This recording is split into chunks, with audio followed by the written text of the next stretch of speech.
If you enjoyed this interesting video, make sure to like, share, and subscribe to the channel. Your support helps us bring you even more exciting and thought-provoking content. Don't forget to turn on the notification bell so you never miss our latest uploads. Join our growing community today. Your feedback, comments, and ideas truly keep this channel alive. The birth of a leader.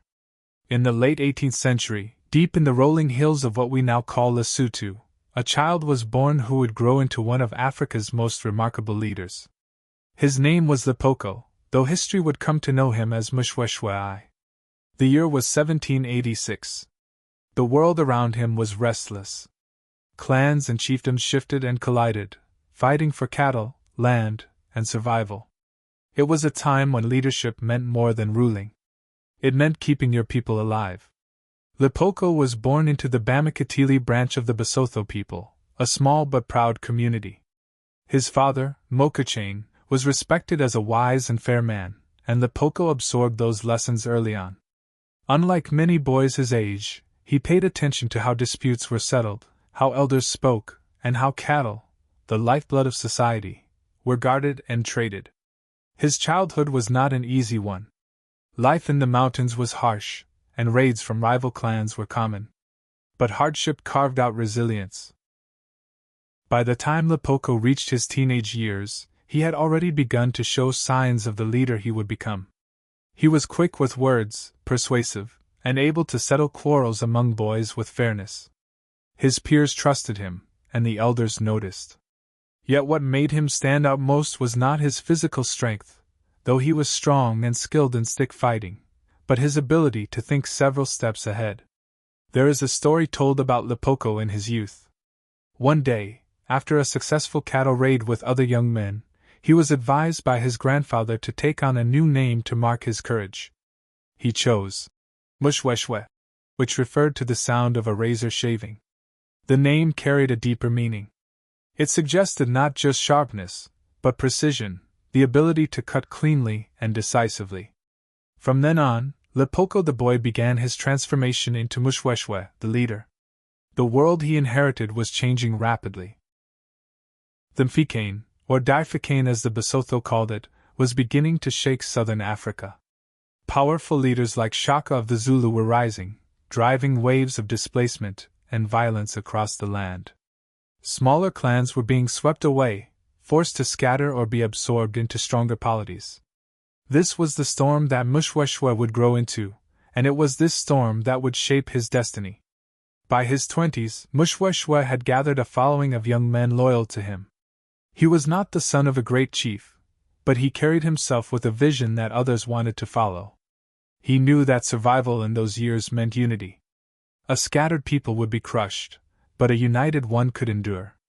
He began to gather not only his own relatives but also strangers and refugees fleeing from the chaos of war. His kraal became a refuge, a place where the displaced could rebuild their lives under his protection. It was in these years that his leadership took on a spiritual dimension as well. Moshoeshoe was not only a warrior and organizer but also a man who listened closely to the wisdom of the elders and the guidance of ancestral traditions. He understood that power without legitimacy could not last. By treating newcomers with respect and ensuring fairness in the distribution of cattle and land, he wove together a fragile but growing community. As his reputation grew, so did the threats against him. Rival chiefs began to notice the young man who was gathering followers and strengthening his kraal. Raids were launched, and Moshoeshoe had to prove himself in battle. Unlike many leaders of the time, he fought with both courage and restraint. He sought to defend his people rather than wage endless war. When he did fight, he did so with strategy, using terrain, timing, and clever tactics to turn the odds in his favor. By the time Moshoeshoe reached his early 30s, he had made a decision that would define the future of his people. He led them to a great sandstone mountain called Thaba Boziu, the mountain at night. This fortress-like plateau became both a home and a symbol. From its heights, Moshoeshoe could defend his people against the waves of violence sweeping the region. It became the birthplace of the Basotho nation. In this first chapter of his life, Moshoeshoe's journey from Lepoko the child to Moshoeshoe the leader shows the roots of his greatness. He was not born into wealth or overwhelming power. He was born into a world of struggle, and through wisdom, fairness, and courage he began to shape something new.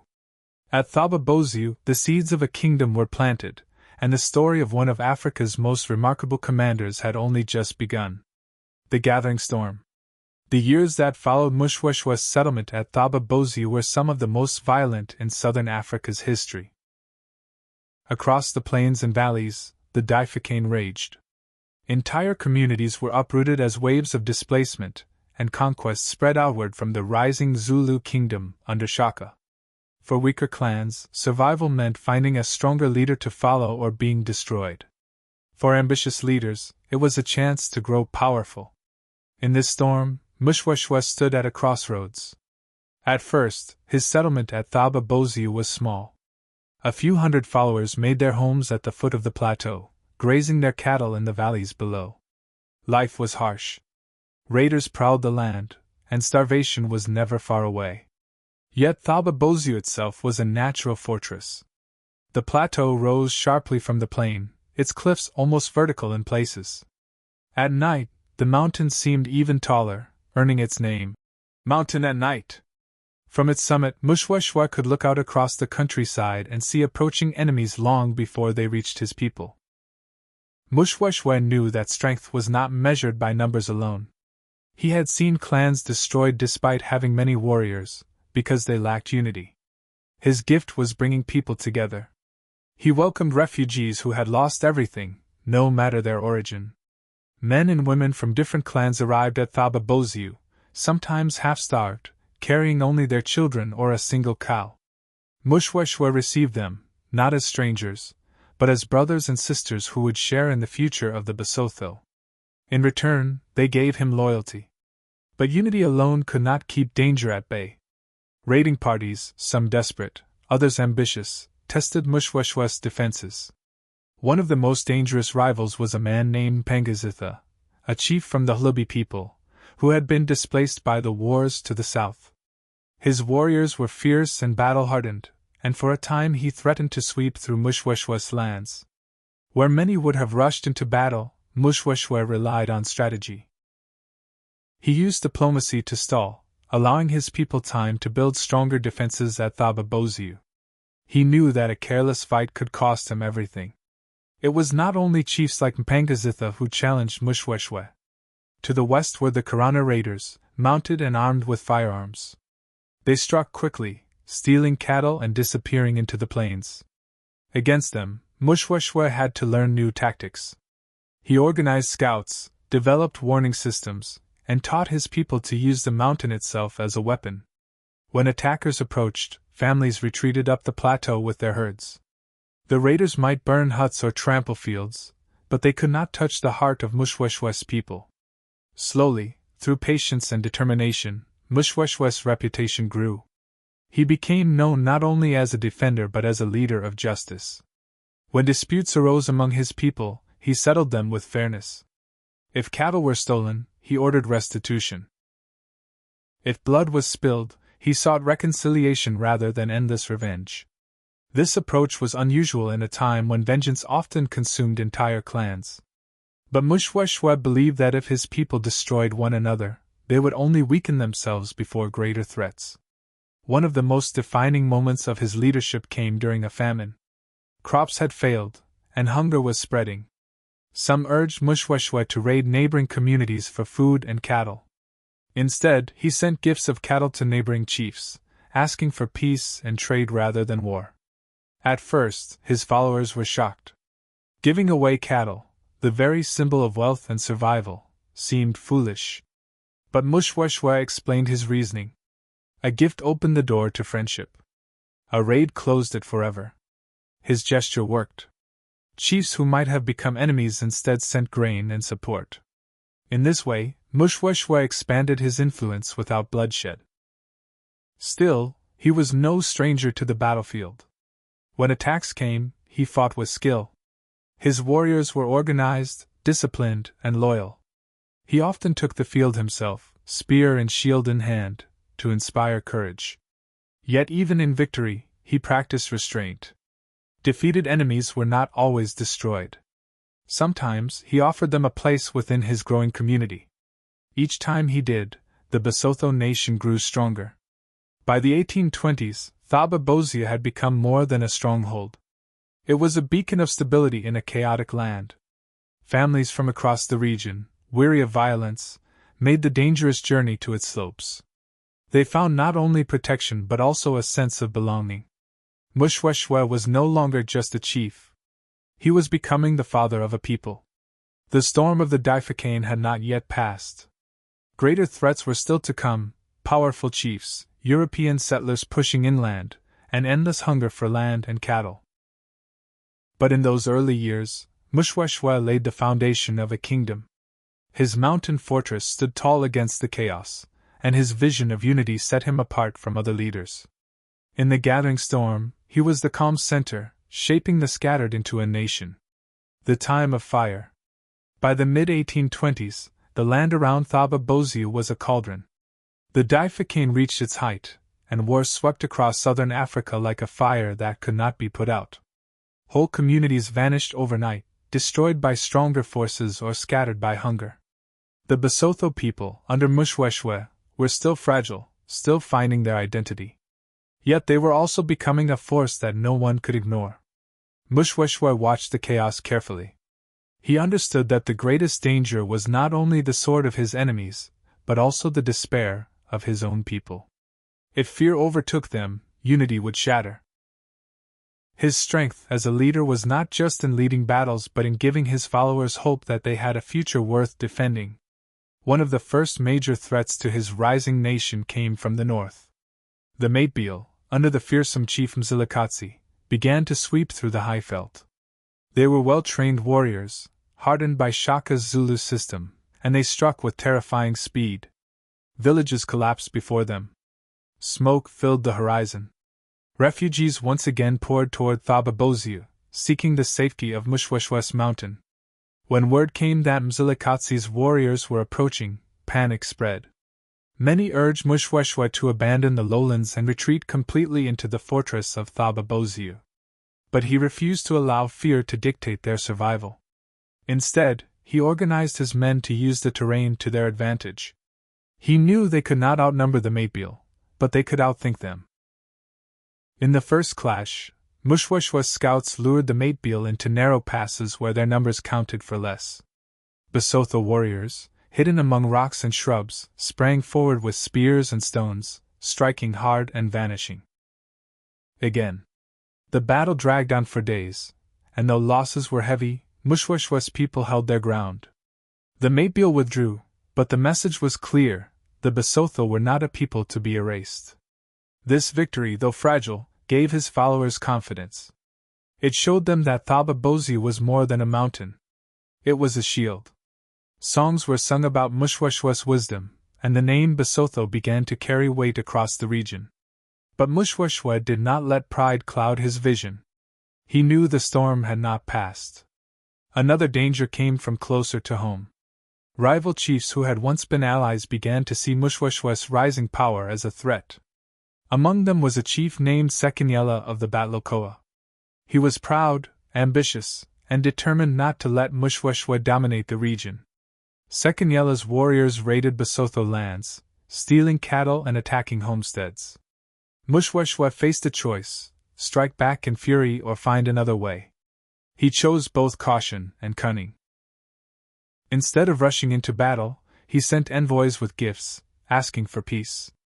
Sekanyela, confident of his strength, dismissed the offer and struck again. Only then did Moshoeshoe unleash his warriors. In a series of swift counterattacks, the Basotho recovered their cattle and pushed the Batlokoa back. Yet even in victory, Moshoeshoe avoided humiliating Sekanyela. He understood that tomorrow's enemy could be tomorrow's ally, and he kept the door open for reconciliation. The Bafokeng was not only about war. It was about survival in every sense. Hunger was as deadly as the spear. Moshoeshoe introduced systems to make sure food was shared in times of scarcity. Families who lost everything in raids were supported by the community. Orphans were cared for as if they were children of the king himself. These acts bound people to him more tightly than fear ever could. Around the fires at night, Elders began to whisper that Moshoeshoe was not only a chief but something greater. He was becoming the shepherd of a nation. His vision went beyond raids and revenge. He wanted the Basotho to endure as a people, not vanish like so many others in the storm. By the end of the 1820s, the Basotho had grown into a powerful presence in the mountains of what is now Lesotho. Thaba Bozia had become a symbol of resilience, a place whose walls no enemy could truly breach. Moshoeshoe had survived the Matebiel, resisted Sekanyela, and turned strangers into loyal followers. But he also knew that new challenges were on the horizon.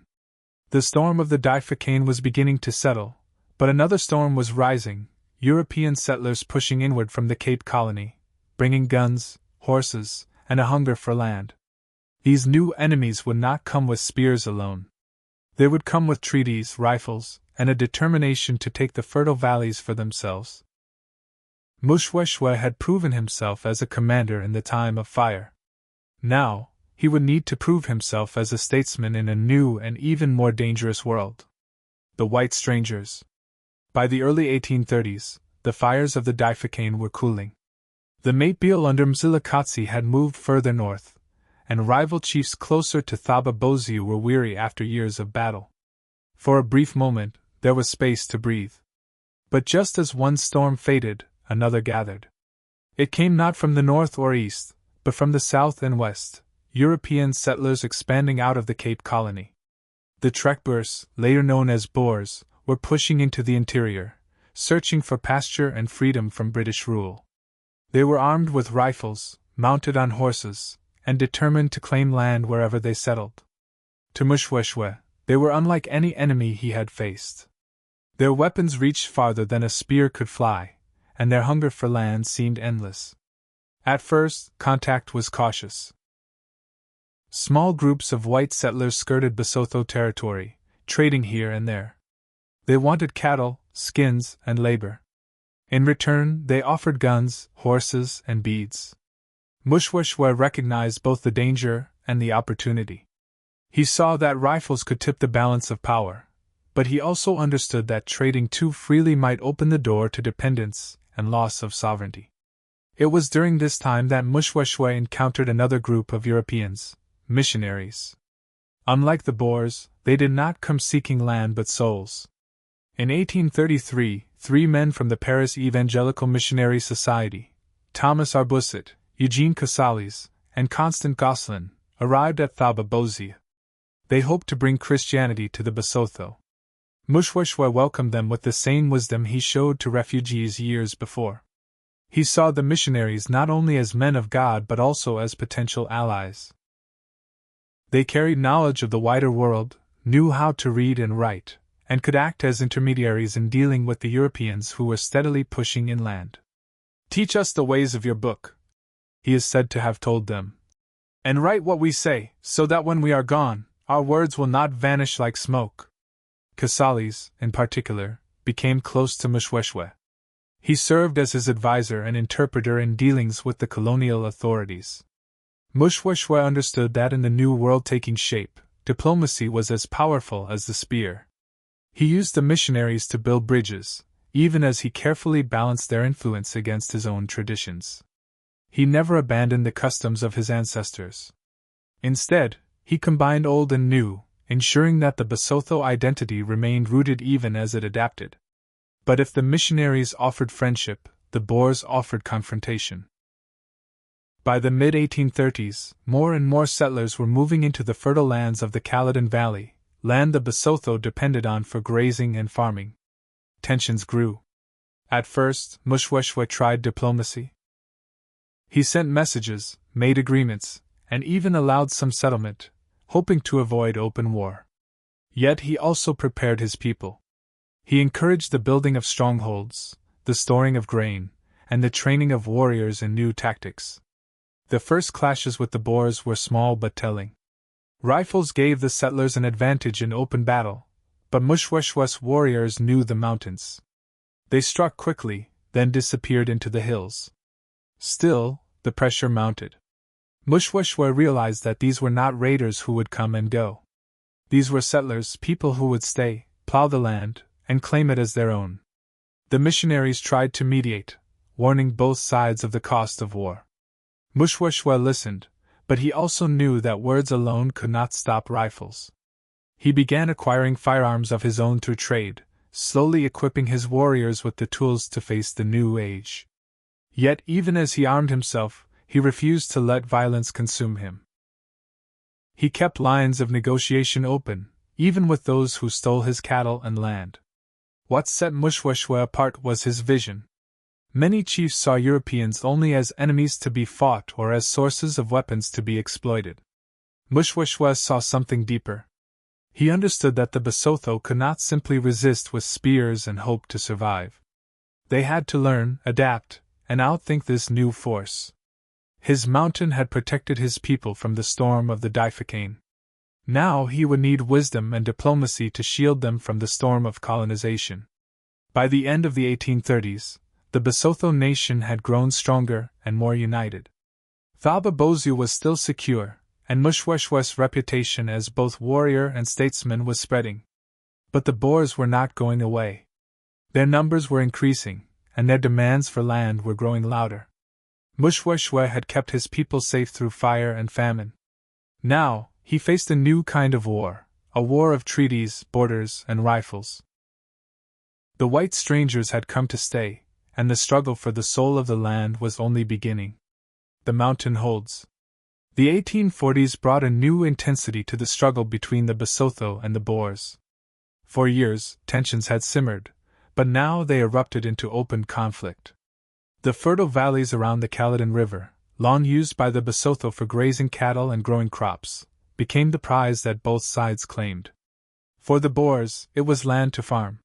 For the Basotho, it was life itself. Moshoeshoe had always preferred diplomacy over war. He wrote letters through the missionaries to colonial officials, he sent emissaries with gifts, and he even invited Boer leaders to sit with him and share food at Thaba Boziu. Yet time and again, agreements broke down. The Boers wanted more land, and their cattle farmers pushed deeper into Basotho territory. Disputes over cattle theft and grazing rights escalated. Skirmishes turned into battles. The first true test came in 1851. A combined force of Boers and British colonial troops advanced toward Thaba Boziu. For a moment, it seemed that Moshoeshoe would be overwhelmed. His warriors had grown in number, and some now carried rifles, but they were not as well armed as their enemies. The attackers expected to crush the Basotho quickly. But they underestimated both the mountain and its king. Thaba Boziu was not just a home, it was a fortress. Its cliffs rose steeply, its approaches were narrow, and its defenders knew every rock and crevice. Moshoeshoe's warriors positioned themselves along the ridges, hidden behind stone walls and thorn barriers. When the enemy climbed, they were met with a rain of spears, stones, and musket fire. The attackers retreated, stunned by the strength of the defense. This was not the last attempt. In 1852, the British returned, determined to finish what they had started. They marched with artillery, confident that their cannons would reduce the Basotho stronghold. Again, Moshoeshoe relied on patience and the terrain. His people took shelter on the mountain, storing food and water in advance. As the shells thundered, the mountain held. When the British finally withdrew, battered and frustrated, Moshoeshoe sent them a letter, not filled with threats, but with words of peace. "I am still the same Moshoeshoe," he wrote. "I am still desirous of peace." This was his genius. He fought fiercely when he had to, but he never closed the door to reconciliation. He understood that the Basotho could not destroy the Boers or the British outright. Their numbers, weapons, and resources were too great. Survival meant a balance: resist when necessary, negotiate when possible. His people began to see that his greatest weapon was not his spear, but his wisdom. Yet these victories came at a cost. The valleys below were often left in ruins. Crops were burned, cattle stolen, and families scattered. The Boers, driven by their hunger for land, did not stop their advance. Year by year, the Basotho lost ground. Still, Thaba Boziu remained unbroken, and that alone gave hope. Songs spread across the mountains, praising Moshoeshoe's cunning. The mountain is our mother, the king is our shield. The conflicts of the 1850s also revealed another side of Moshoeshoe's leadership, his ability to use alliances. He reached out to neighboring African chiefs, forging ties that helped strengthen his position. Some gave warriors, others shared grain in times of famine. And always, the missionaries acted as his bridge to the outside world, carrying his letters, translating his words, and sometimes lobbying on his behalf to the Cape authorities. Still, the pressure mounted. More settlers arrived, and the Basotho were drawn into constant border wars. The people grew weary, but Moshoeshoe reminded them of the journey they had already taken. From scattered clans during the Bifurcation to a united nation on the mountain. If we stood against the fire of the Mate-Beal, he told them, we will stand against this storm as well. By the end of the decade, Moshoeshoe had become a symbol of resilience.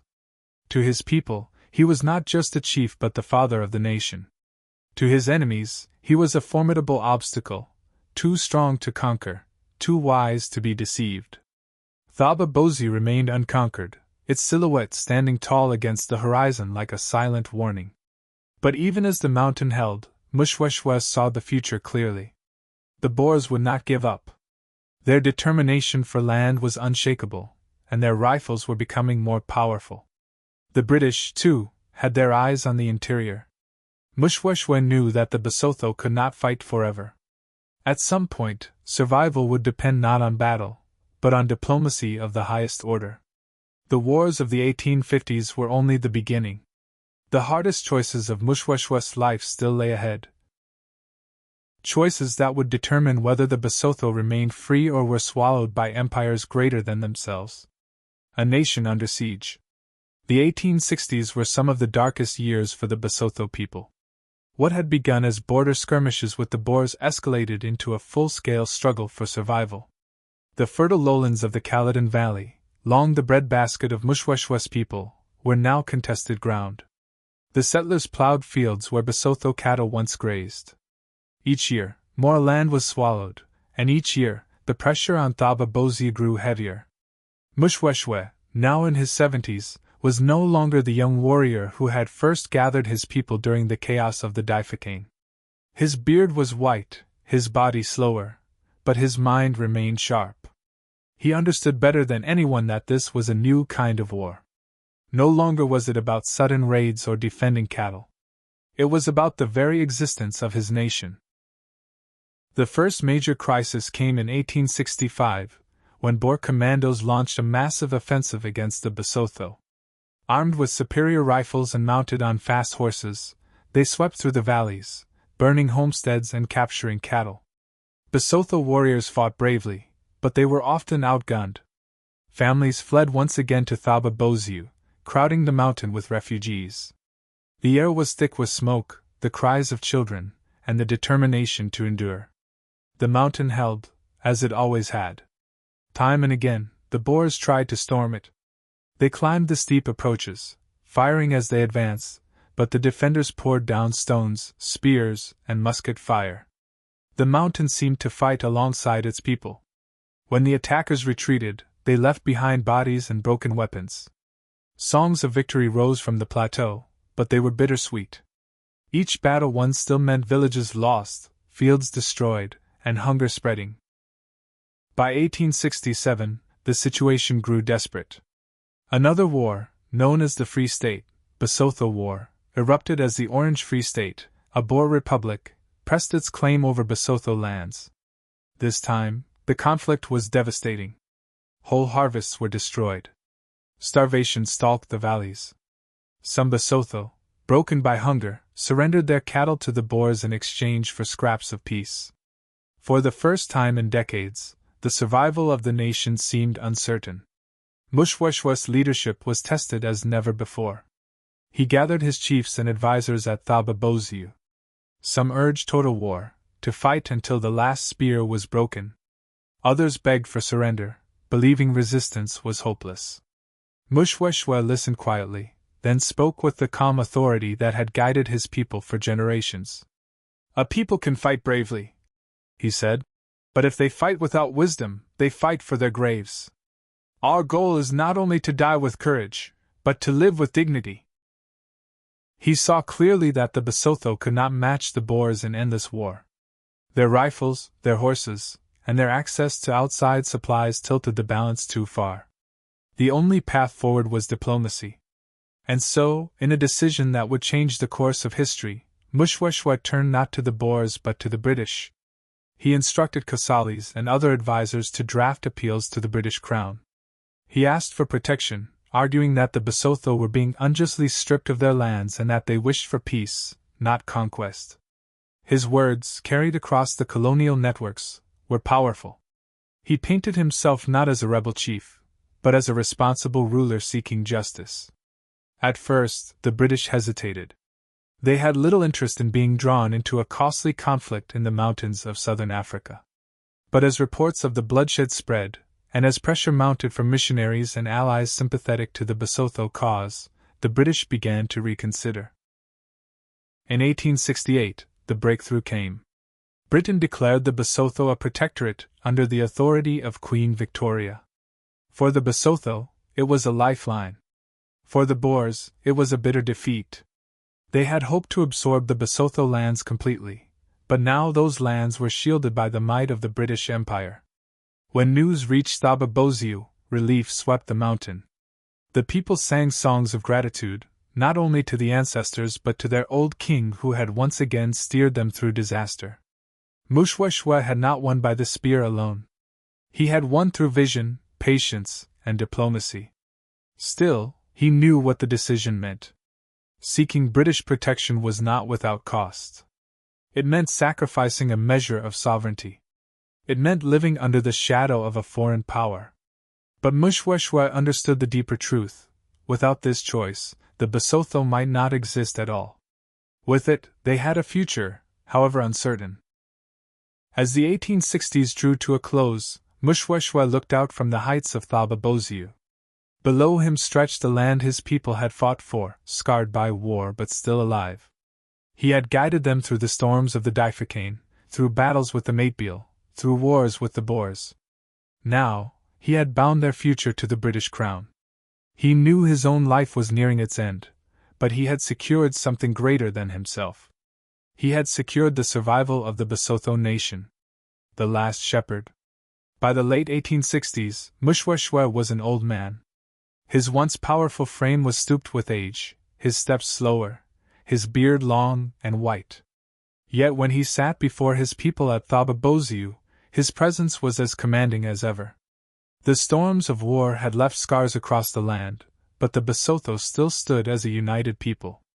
That alone was proof of his greatness. In 1868, when Britain formally declared Basutoland, as they called it, a protectorate, a new chapter began. For the Basotho, the news was met with relief and unease in equal measure. They were safe from immediate conquest by the Boers, but now they lived under the shadow of the British Crown. Some worried that they had traded one master for another. Moshoeshoe I himself understood the risks, but he also knew there was no other choice. Without protection, the Basotho would have been swallowed entirely. With it, they had at least bought time to grow stronger. Even in his old age, Moshoeshoe I remained deeply involved in the affairs of his people. He held councils, settled disputes, and reminded his chiefs that the strength of the Basotho lay not only in cattle or land, but in unity. When a bundle of sticks is tied together, he told them, no man can break it. But a single stick, alone, snaps easily. It was a lesson he had repeated his entire life, one he hoped would endure after he was gone. Life on the mountain was still hard.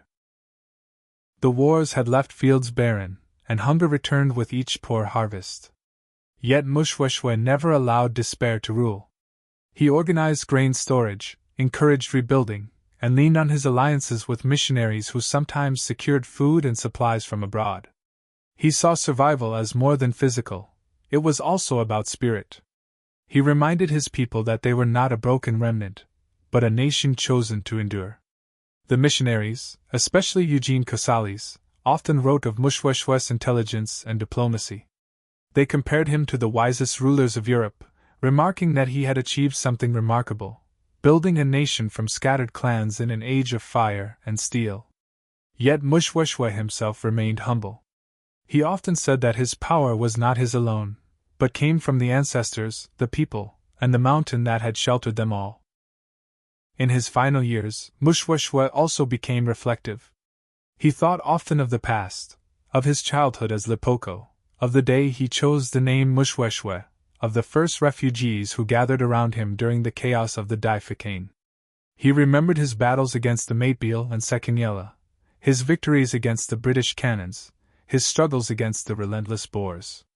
Each memory was a thread in the tapestry of his people's survival. One story from his old age was often retold. A young warrior, frustrated by the loss of fertile land to the Boers, asked Moshoeshoe why he did not lead a final, all-out attack to reclaim it. Moshoeshoe listened patiently, then replied, "A man who fights with all his strength may win today, but lose tomorrow. A man who fights with wisdom may lose today, but his people will still be here when tomorrow comes." The warrior bowed his head, understanding. In 1870, the year of his death, Moshoeshoe's health declined. He withdrew more often to the quiet places of Thaba Basotho, where he would sit and gaze out across the valleys. Those who visited him in these moments said he often spoke softly, as if to the ancestors, thanking them for guiding him. He knew his time was near.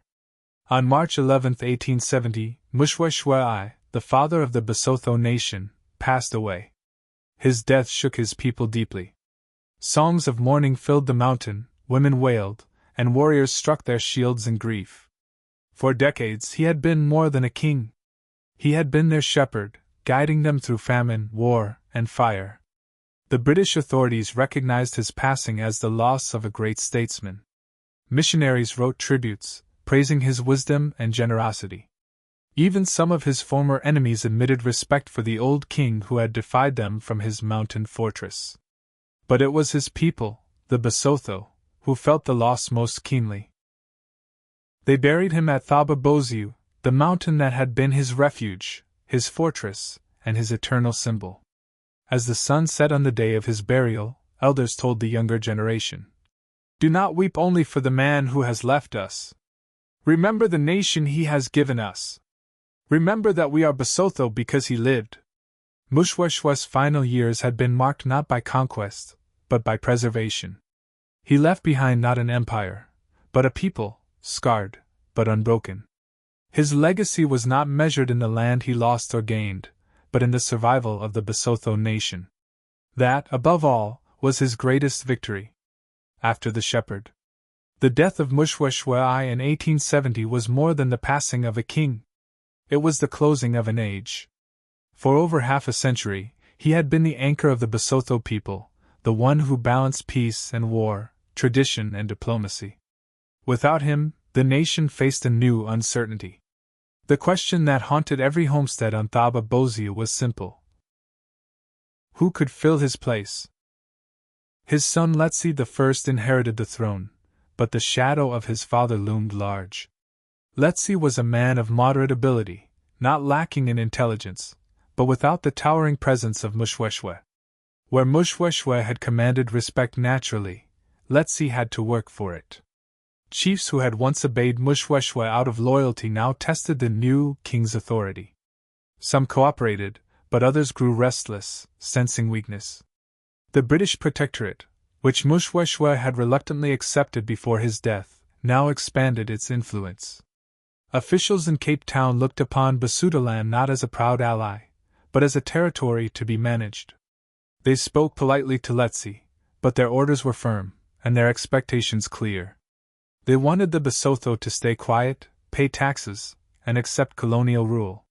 For a people who had fought fiercely for their independence, it was an insult that stung deeply. The younger warriors especially were restless. They remembered the battles of their fathers and grandfathers, the victories against cannons and rifles. Now they were told to lay down their arms and farm like obedient subjects. Some grumbled openly, saying the old king would never have accepted such humiliation. The elders, however, reminded them of Moshoeshoe's wisdom. He fought when he must, they said, but he also knew when survival was more important than pride. Still, cracks began to show. Factionalism rose among the chiefs, each guarding his own interests. Disputes over cattle, grazing land, and tribute led to quarrels. Without Moshoeshoe's steady hand to mediate, conflicts that he would have settled with a few words now flared into violence. Letsi tried to arbitrate, but his authority often failed to carry the same weight.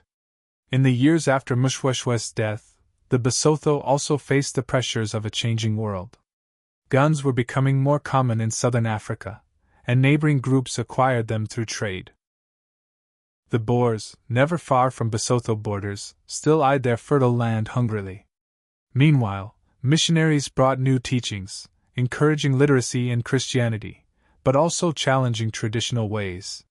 Some Basotho embraced the changes, while others resisted fiercely, seeing them as a threat to their identity. The memory of Moshoeshoe became a point of unity and division at the same time. Chiefs invoked his name to rally support for their own causes. Missionaries quoted his diplomacy as proof that the Basotho should cooperate with colonial powers. Elders told stories of his mercy, his wisdom, and his strength, urging the young to honor his ways. In this way, Moshoeshoe lived on in words, but his absence was felt in every crisis. One of the greatest challenges came in the 1880s, when tensions with the Cape government erupted into the gun war.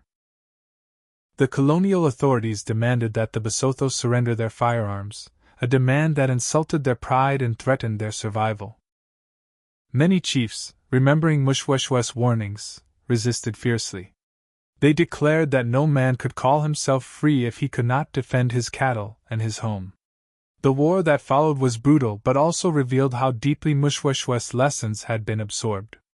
The Basotho fought with the same resilience they had shown under his leadership, using the mountains to their advantage, refusing to be crushed by superior weapons.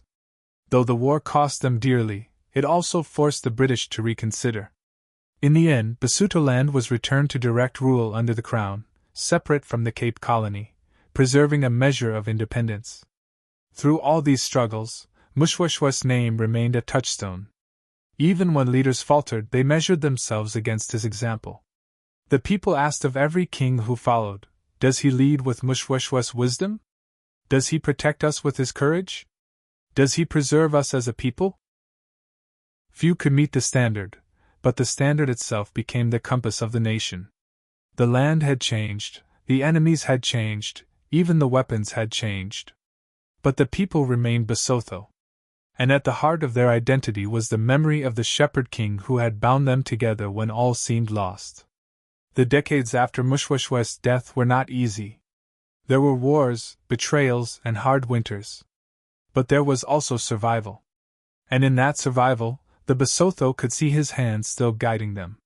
For though his body lay at Thaba, his spirit walked with them still, reminding them that a nation, once gathered, could never again be scattered. The long shadow. By the early 20th century, nearly 40 years had passed since Moshoeshoe's death, yet his presence lingered across the valleys and mountains of Lesotho. To the Basotho, he was not only their founder but also their compass, the measure by which they judged all leaders and all decisions. Each story of survival, each moment of resilience, seemed to circle back to his vision of a united people. The British administration, now firmly in control of Basotho land, ruled with a firm hand. Roads, schools, and administrative centers appeared across the territory, symbols of both modernity and domination. Mission schools taught the English language, arithmetic, and Christianity. Many Basotho families sent their children, hoping they would gain tools for the future. Others hesitated, fearing that too much learning in the ways of foreigners might erode their culture. But even in classrooms, Moshoeshoe's name was spoken. Teachers used him as an example of wisdom, diplomacy, and foresight. For the Basotho, this was a small victory. Their founder was not erased but instead became a figure that even outsiders could not ignore. He was remembered as the king who had once invited missionaries not to weaken his people, but to strengthen them with knowledge. Yet life was not without hardship. Men were forced to leave their families behind to work in the mines of South Africa. The discovery of diamonds and gold had transformed the region, drawing thousands into dangerous labor under harsh conditions. Many Basotho households depended on the wages sent back by fathers and sons, but the separation weakened communities. Fields lay untilled, children grew without their father's presence, and the rhythm of traditional life faltered. At night, around firesides, elders told the stories of Moshoeshoe I to remind the young of who they were. They described how he had gathered a scattered people, how he had faced cannons with only courage and faith, how he had turned enemies into allies through the strength of words. These stories were more than history. They were anchors against the tide of change that threatened to wash away identity. Colonial officials often underestimated the depth of Moshoeshoe I's legacy. They saw the Basotho as loyal subjects, relatively obedient compared to other groups. But beneath the surface was a fierce pride, a quiet defiance. The people endured taxation and restrictions not because they accepted them fully, but because survival required patience. Moshoeshoe I had taught them this art of endurance, to bend without breaking, to retreat without surrender. In the 1930s and 1940s, movements for African self-determination began to stir across the continent. Though Basutoland was small and mountainous, the Basotho too felt the rising winds of change. Writers and thinkers among them argued that their future could not remain tied forever to the colonial crown. They pointed again to Moshoeshoe I as proof that the Basotho were capable of self-rule, that they had once governed themselves with wisdom and strength. By the 1950s, new political voices rose in Basutoland. Chiefs debated reforms, while younger leaders, educated in mission schools and South African universities, called for independence. They spoke of the dignity of the Basotho, the uniqueness of their culture, and the need to stand tall among other African nations. At every rally, in every pamphlet, Moshoeshoe I's name was invoked. He was their shield against doubt, their proof of nationhood. Colonial authorities tried to maintain control, but the tide was impossible to resist. By the 1960s, the age of empires was ending across Africa. Ghana, Nigeria, and others had claimed independence, inspiring smaller nations to follow. The Basotho pressed their case, reminding Britain that they were not merely a fragment of South Africa, but a people with their own history and their own founder. In 1966, the moment came. Basutoland became the independent kingdom of Lesotho, with King Moshoeshoe I II, a descendant of the great founder, on the throne. The name itself, Lesotho, the land of the people who speak Sesotho, was a declaration of identity. Independence was celebrated not only as a political event but as the fulfillment of Moshoeshoe I's vision. His people, once scattered by famine and war, had now secured recognition on the world stage. The celebrations were filled with song and prayer. Old men wept openly, remembering the stories their grandfathers had told of Thaba Boziu. Women ululated, children danced, and warriors raised their spears in honor of the ancestor who had made it possible. Though he had been gone nearly a century, Moshoeshoe I's presence was felt as if he stood among them. Independence did not erase hardship, nor did it solve every challenge. Poverty, political struggles, and the shadow of apartheid South Africa remained. But the Basotho had a foundation no one could take away, a history of survival shaped by a king who believed in the power of unity. The long shadow of Moshoeshoe I stretched across generations, guiding his people from the chaos of the 19th century into the modern age. His spirit had outlived colonialism, carried the nation through wars, and inspired the dream of freedom. In the hearts of his descendants, he was not just a memory. He was a living presence, the shepherd who still guarded his flock from beyond the grave. The kingdom's survival. By the time the sun rose on the final decades of the 19th century, Moshoeshoe I's people had already passed through storms of famine, invasion, and colonial intrigue. Though the great king himself had passed in 1870, the framework he left behind continued to guide his people. The Basotho kingdom did not crumble with his death. Instead, it bent and shifted under pressure, yet refused to break. The British annexed the territory after his passing, transforming Basutoland into a crown colony. For many outsiders, this seemed the end of independence. Yet within the valleys and mountains of the Melody, the people still spoke of Moshoeshoe I as if he were alive. His example gave them strength to endure foreign rule without surrendering their identity. Life under the colonial system was far from easy. Taxes were imposed on households, and many men were compelled to seek work in the mines of South Africa. Families were separated for months or even years, as fathers and sons labored underground in distant gold fields and diamond pits. Wages were meager, conditions brutal. At home, the women carried the burden of tending fields, raising children, and preserving traditions. Even so, the spirit of unity that Moshoeshoe had cultivated continued to bind them. Every winter, when winds swept down from the high mountains, villages gathered to retell the stories of Basotho. Elders described how the founder had gathered the scattered, how he had faced enemies not only with spears but with words, how he had chosen peace when war might have destroyed them. These stories were not just entertainment. They were lessons in endurance, reminders that hardship could be met with patience and courage. Colonial authorities sought to modernize the land according to their own designs. Schools were built, introducing English education alongside mission teachings. Some Basotho embraced these opportunities, hoping that literacy and new knowledge would serve them in the years ahead. Others worried that too much influence from outside would strip away their culture. Through it all, Moshoeshoe's vision remained a guidepost. He had welcomed missionaries and learning not to erase Basotho identity, but to strengthen it. His people, remembering this, tried to strike the same balance.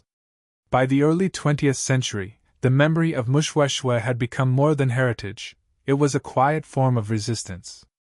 Colonial officials often considered the Basotho relatively cooperative compared to other African peoples.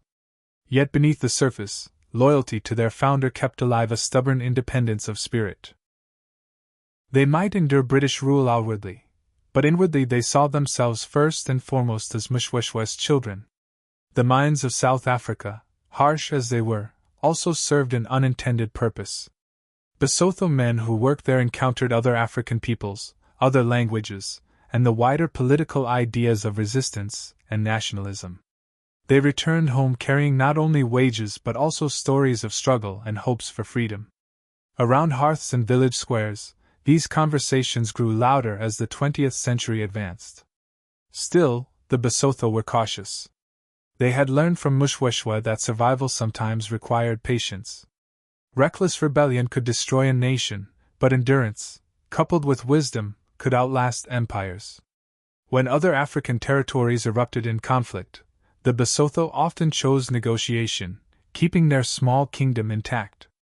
The decades passed, and new generations grew. Chiefs continued to govern alongside colonial administrators, but it was the voice of Moshoeshoe that echoed loudest whenever difficult choices arose. His lessons, respect for others, the value of unity, the importance of resilience, were repeated from the pulpit, the classroom, and the fireside. He was both ancestor and teacher, shaping decisions long after his bones had rested. By the mid-20th century, when winds of independence swept across Africa, the Basotho were ready to claim their place. Leaders pointed to Moshoeshoe's achievements as proof that their people had always been capable of self-rule. They argued that if he could forge a nation from chaos and defend it against colonial invasion, then his descendants could surely govern themselves in the modern age. The survival of the kingdom was not an accident. It was the direct result of the foundation laid by Moshoeshoe I. His ability to unite the Basotho under one banner had given them the strength to withstand wars, raids, and colonial dominance. His decision to seek protection without surrendering identity had preserved their land when others lost theirs.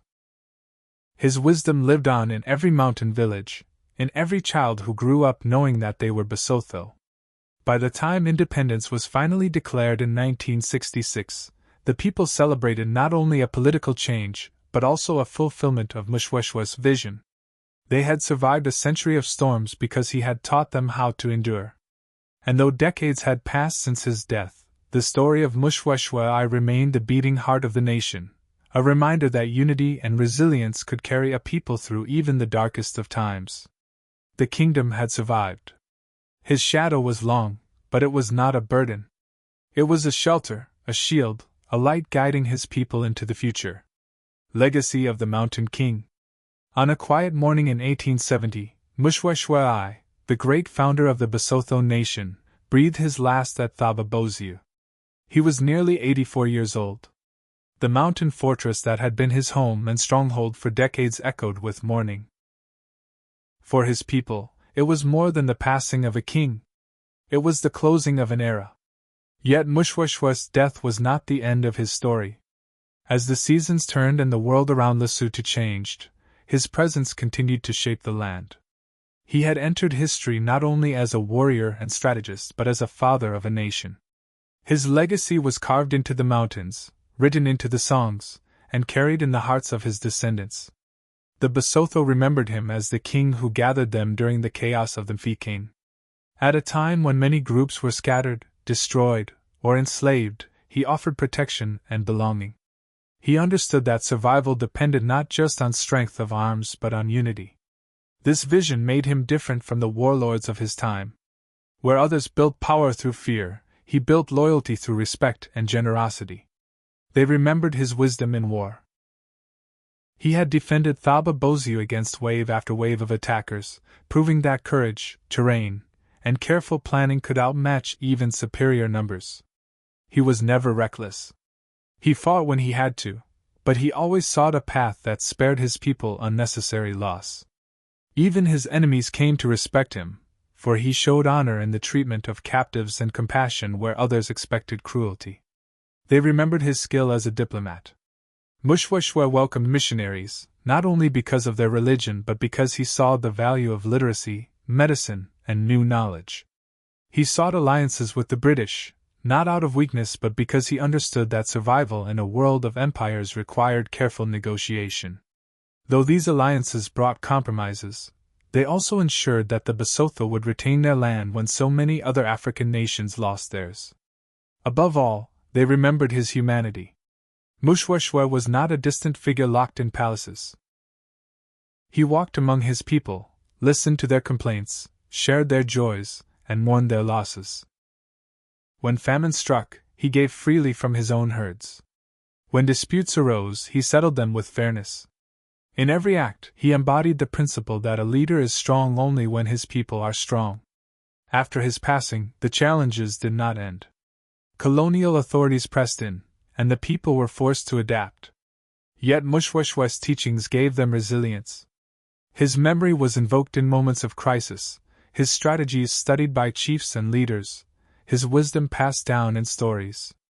Children grew up hearing not only of the hardships their ancestors endured but also of the man who had carried them through. As the 20th century unfolded and the dream of independence spread across Africa, the Basotho looked back to Moshoeshoe as proof of their strength. His example gave them confidence to assert their identity in a world that often sought to erase it. When the Kingdom of Lesotho gained independence in 1966, it was celebrated not only as a political achievement, but as the fulfillment of Moshoeshoe's vision. The mountain kingdom had endured because of the foundation he built. Today, Moshoeshoe I is remembered as more than a king. He is seen as the father of the Basotho nation, a symbol of unity, resilience, and wisdom. His birthday, March 11th, is celebrated every year as Moshoeshoe's Day, a national holiday in Lesotho. On that day, people gather in traditional attire, sing the old songs, and march in his honor. The mountain of Thaba Bosio remains a sacred place, visited by those who wish to stand where he once stood, to feel the presence of the man who changed their history. His legacy stretches beyond Lesotho. Historians regard him as one of the most remarkable African leaders of the 19th century.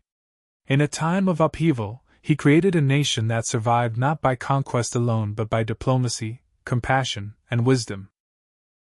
His life is a reminder that leadership is not measured only by victories in battle, but by the ability to preserve a people through storms and to secure their place in the world. In the end, Moshoeshoe's greatest achievement was not the land he defended, nor the battles he won. It was the nation he built out of scattered peoples, the identity he forged from diversity, and the spirit of unity that endures to this day. From the heights of Thaba Bosio, his shadow still stretches across the valleys. The Basotho live in its shelter, carrying forward his dream, generation after generation. The story of Moshoeshoe I closes not with his death, but with his legacy. A shepherd boy who became a king, a warrior who chose peace, a ruler who became a father to his nation. His name lives on, not only in books and monuments but in the hearts of his people, as eternal as the mountains of Lesotho.